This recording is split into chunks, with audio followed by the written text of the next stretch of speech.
Women don't want equality. So women don't want equality, and I'm going to outline a couple of reasons why I think this is the case. But before I do that, I'm gonna give you a story, and it'll kind of give you some background. So I was at a party in Denton, and it was kind of like a open bonfire kind of deal. There wasn't a bonfire; we were just chilling around, like this kind of like farmstead looking kind of thing. And eventually, we had guests pouring in. Started with guys, and then there was a girl with his. There was a girl, and then there was a guy, right? Um, there were a couple eventually came by, and me and her and them, the guys around the table, started talking about gendered issues and stuff like that. We started talking about dating, and eventually, the chick, like I started talking about, well, what are the benefits, like, because it always comes down to this a lot of times with male female like conversations, like comes down to like, well, what are the benefits to like being a woman versus the benefits of being a man. And her main points was that the benefits to being a guy is that you get to feel safe when you go out, and you don't have to feel like something's gonna happen to you physically, right? And I had made the point. I'm like, well, you're more likely to become a victim of a violent crime if you're a guy, than if you're a girl. So then I was kind of like thinking in my head, like, okay, I understand. So women perceive that violence is more imminent because of their nature, because of their sense of vulnerability compared to the average man. They see us as very strong and capable, and this kind of gives them the perception that our version of the world looks more safe. And I could see that, right? And I could empathize with her, and I was sympathizing with what she was saying. I was like, okay, I understand that. But then when I started talking about male issues and saying that a lot of males are alone, they don't really have access to intimacy and things that the average woman would be able to get easily, right? That they would take for granted. Uh, she started saying that what I was saying is like, well, I understand that, but that seems more like a guy problem, right? Like that seems more like a problem that guys have to deal with, and that's just on them, right? And the difference uh, that I noticed in that moment, you could almost say this black pilled me, but I kind of already knew it. What she was saying was, well, the issues you have are your fault and you have to deal with that. But when it comes to my issues and issues that are coming from women, like that are happening to women, that's something that you have to deal with as well. And people have to care about that more. And we deserve to have our issues dealt with, but you don't deserve to have your issues dealt with. Your issues should only be dealt with by you. You're the only one, because I don't want to be accountable for for supporting that issue and even seeing it as an issue, right?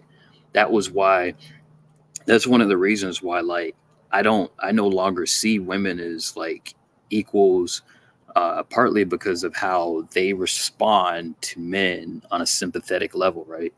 um, it's not like out of malice, it's just that they don't really see us as equals. So like for me to see them as equals when they don't see me as an equal, I don't think it works, right?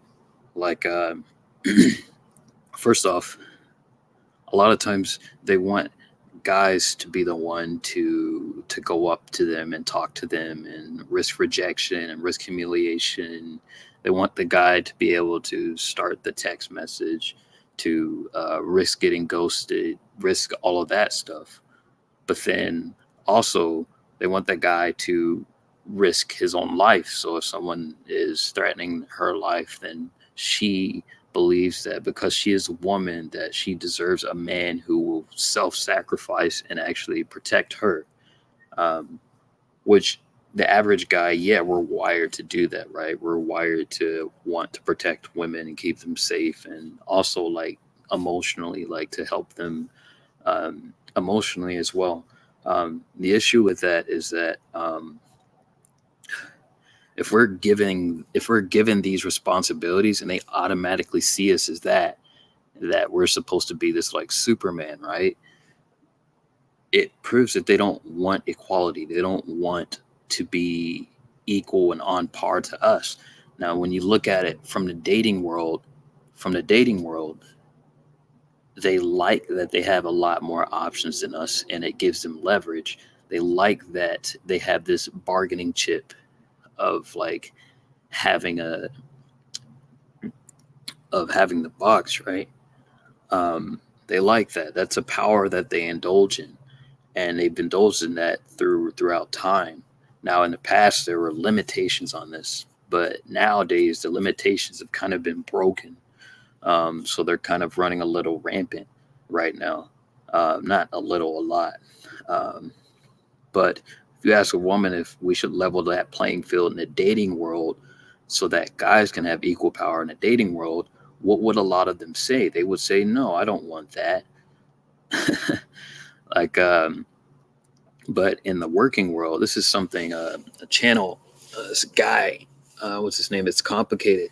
He brought up that women are capitalists. Like when it comes to dating, they're capitalists. Um, but when it comes to the social world, like the working world, they're communists, right? And he was saying why? Why is that? Um, my thing is that he brings up a very good point: is that women don't want equality in the dating world. They want hegemony. They want full carte blanche. They want a full monopoly on it, and they already have a monopoly on it. But that's the thing. They also want more power in the workforce to add to bolster on to that, right? That's obviously this is coming from the video I did called the dual citizens, where it explains that women already had power. They're just bolstering their power with the power they get in the workforce. Um, but yeah, um, they don't actually want to be equals to men because they don't want to be accountable for the same thing men's are accountable for. You have current instances with celebrities who now have to pay alimony for their partners. So you have Britney Spears, I believe she had to pay alimony, and then you have a more recent one, Holly Berry, who had to pay alimony to her partner. And you could kind of see in her comments, if you look it up, she's saying, well, women don't deserve, or men don't deserve money from women and stuff like that. So you see this vitriol, this anger from having to give up earnings to another person, but on the other side. And this is something that men have had to deal with for a long time, right? Um, Granted, now you have movements where guys are like, no, I'm not doing any of that. Um, Obviously, it's seen as more of a problem now, finally, right? Um, but yeah, granted, we could go into sports and everything like that. Um, but the main gist of it is that in the dating world, women they don't want to risk their ego. They don't have the courage to go up to a man and to talk to him, and they use excuses of like saying like, well, I like traditionalism to like escape from having to actually risk that rejection. What does this mean, right? This means she doesn't want to be your equal. She doesn't want to be equally accountable and responsible for things. She just wants to share similar powers that you have as a man. Um, yeah, it's kind of the gist of it. They want to pick and choose what they can get. Now, this causes a lot of resentment in men because the men can kind of see this. Like you get women complaining about the pay gap and stuff like that, and the guy's kind of thinking in his head like, "What is this? Like, I had to pay for the date. I have to do this. I have to do that for you." And that's why it doesn't really make sense. Why should I care about you making less if I have to pay for everything if you decide to get together with me? Like if you're single, it's a different story, right? Like why should I care? Why should anyone care if there's a gap in pay? Like is that a real issue, or is this an issue? Like what pain or discomfort does this actually cause you? Because if you're making less, then it's not going to hurt your dating prospects. It's not going to hurt your ability to make money, take care of yourself, because you're also making money from either the men around you or your family is tight knit community, and they're not going to let you falter. You have shelters, you have dedicated safety margins to keep you from falling on hard times. So Whereas the compared to the average man, who, if you look at it, the amount of shelters, the amount of financial support, especially if you're looking at if you're talking about welfare programs, is going to be significantly decreased just based off of being a man.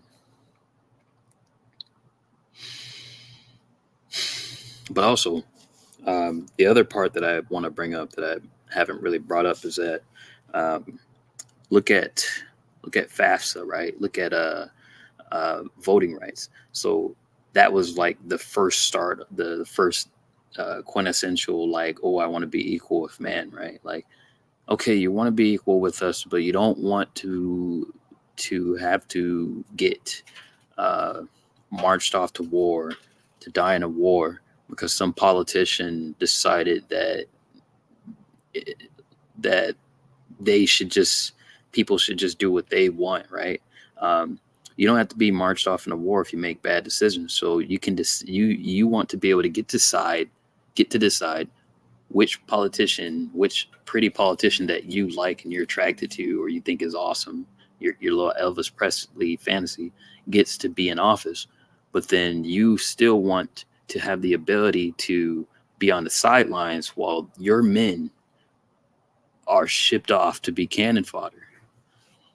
And here's the other thing: if they don't sign up for selective services, they don't sign up for essentially the draft, then their chances of being able to get FAFSA, being able to get financial support, or getting a federal job or whatever, that's gonna all go into question. But you being the average woman, you don't really have to sign up for selective services or do any of that stuff when it comes to getting federal aid. You're going to get federal aid regardless.